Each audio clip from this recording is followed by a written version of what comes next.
Prime Minister Frondell Stewart lauds the public sector for its contribution to Barbados. A go-slow at the Island Sports of Entry. And in sports, a rematch between Mark Venom Griffith and Antoine Lilman Daniel at the World Road Tennis Championships.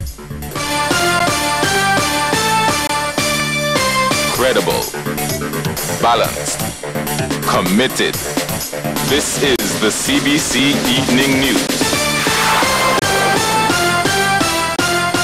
Good evening, I am Ryan Broom with the November 12, 2016 edition of the CBC Evening News. In our top story, the public sector has been lauded for its contribution to Barbados' development over the past 50 years. The accolades from Prime Minister Frondell Stewart, who was speaking at a luncheon for recently retired permanent secretaries and officers of related grades. Mr. Stewart says since independence, the sector has been instrumental in guiding Barbados' path. One of the reasons why Barbados' development has been as spectacular and as steady and stable as it has been over the last 50 years because of the quality of the public service which we have had, the commitment upon which we've been able to rely, the high intelligence of our public officers. All these have contributed to our success. Now, during the luncheon at the Hilton Hotel, 12 retirees were honored for their service. Mr. Stewart also urged Barbadians not to view members of the public sector in a negative light. He says that there's a tendency to take one bad experience as a reflection of the entire sector. We take a very broad brush and paint the public service in accordance with their built-in biases. My experience has been quite different. And I know that Barbados has today and continues to have, has had ever since independence, one of the best, if not the best, public service in the entire English-speaking Caribbean. News from the industrial relations front now. Immigration and customs officers at this Island Sports of Entry are on a go-slow until Monday. This was revealed by General Secretary of the National Union of Public Workers, Rosalind Smith, after a meeting with union members from the Immigration Department. Ms. Smith says that the officers have had a number of grievances with the Immigration Department. We were given 10 points from the Immigration Department related to various concerns, which we plan to collate and submit to the Chief Immigration Officer by next week. We also had some outstanding matters relating to the customs, and we will be seeking a meeting also with the Ministry of Finance to more or less bring those issues, to conclusions. She also outlined the union's next move after the go-slow ends. We will be implementing go-slow at the airport and the seaports, the immigration officers and customs officers. And we will be doing so until Monday, when the Public Service Commission is expected to meet, and we would expect an early response either by Monday afternoon or early Tuesday. Meanwhile, the Barbados Port Authority will be well equipped to handle increased marine activity in the future. This from Minister of Tourism and International Transport Richard Seeley, who was speaking during the Port Day 2016 activities at the Bridgetown Port.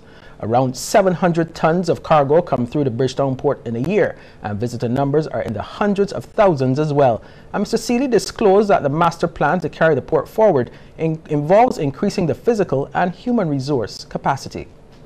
In our 50th year of nationhood, it is good to see that we are already thinking about the next 50 years, because marine transportation is going to be very busy in this region.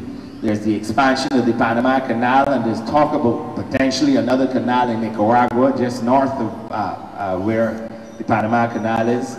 And we have to make sure that we can get some of this marine business. And that is why we have to expand the berthing, and that is why our capacity to process cargo has to be increased and at the same time modernized. In other news now, the National Conservation Commission has joined in on the 50th anniversary of independence celebrations with a showcase of their work and achievements over the NCC's 46 years of existence. The showcase, which runs from November 11th to 30th, puts on display the organization's development from the day it was known as the Parks and Beaches Commission. It focuses on the work of the various departments and the evolution from predominantly manual labor. And a visual of the Folkestone Marine Park and Visitors Center will also be one of the attractions. NCC General Manager Keith Neblett says they are proud of their heritage. We also going to see in terms of showcase the work in terms of the board. I mean, we have 5 managers over the years. And basically we are hoping to come and see it. But one of the first persons that group of people bring here is workers. I think it's for our workers to come and see exactly what we've done and have an appreciation for where we've come from to where we're at right now. And Mr. Neblett also briefly shifted from the topic of the showcase to highlight a growing concern about people using skips at the beach for their personal dumping. And we know generally it's not really coming from our beaches. So I think some of the public is using some of our skips to do that. However, you know, we prefer that than to put it in the dump. It's becoming overwhelming because what's happening, people are bringing, you know, cows, head, offals, you know, particularly not branded. It is really problematic. That's why you have to just put a little bag of grass. You make no fuss, but when you get the point you want to put a fridge and a stove and that type of thing, that's problematic.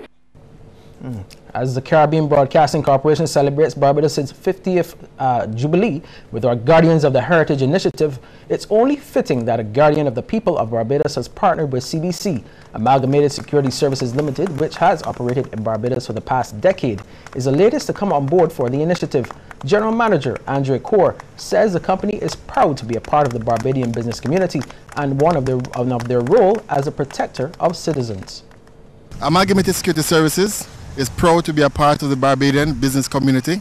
We have been here in Barbados for the last 10 years. We are proud to be a part of the community. We look forward and congratulate Barbados on its 50th anniversary and for more years of celebration of the Barbados heritage and Barbadian growth. And news reporter Kent Jerson thanked Amalgamated Security Services for their participation in the initiative. We thank Amalgamated Security Services for coming on board with us.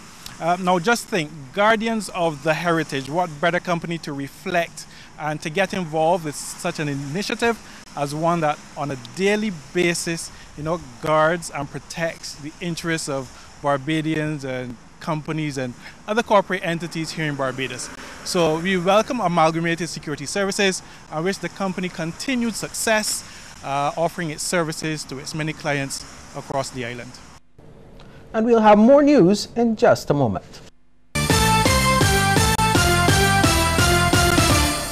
Celebrate 50 years of independence at NIFCA Central in association with Lloyd Erskine Sandiford Center from November 14th to 26th. Beginning with NIFCA Visual Arts and Photography Exhibition, Shades of Light. Monday to Saturday noon to 6 p.m. from November 14th to 26th at the Lloyd Erskine Sandiford Center. Bring a friend and grab the popcorn as we watch some of our locally produced films. 6 p.m. November 18th at the Barbados Public Workers Credit Union Film and Video Screening. Mouth-watering dishes and tantalizing drinks are the main ingredients at the Roberts Culinary Arts Arena. Beef up your skills at our Culinary Arts Workshop or just witness the pros at the Professional Cook-Off, Best Bajan Cook, and Stir It Up Mixology competitions. And come taste the hand of our local celebrities in the Celebrity Showcase. Friday 18th and Saturday 19th November, 10 a.m. to 8 p.m. Celebrate 50 at NIFCA Central in association with the Lloyd Erskine Sandiford Center, November 14th to 26th. Barbados joins the rest of the world to mark Remembrance Day this year with a special interdenominational service and parade at the Cenotaph National Hero Square, Bridgetown on Sunday, November 13th. Be there at 8 a.m. as Governor General Sir Elliot Belgrave, Prime Minister Frondell Stewart, Chief Justice Sir Marston Gibson, Leader of the Opposition Mia Motley, and members of the Diplomatic Corps lay wreaths to honor the memories of those ex-servicemen who lost their lives during this. That's the Remembrance Day service, Sunday, November 13th at the Cenotaph, beginning at 8 a.m. Nita Farah was a woman in her own right, and how substantial were her international roles. They weren't roles that were played all the time in the Caribbean. when in the Caribbean, not all the time in Barbados. So she was a West Indian woman in a very real way. But beyond that, she was an international woman. Joy.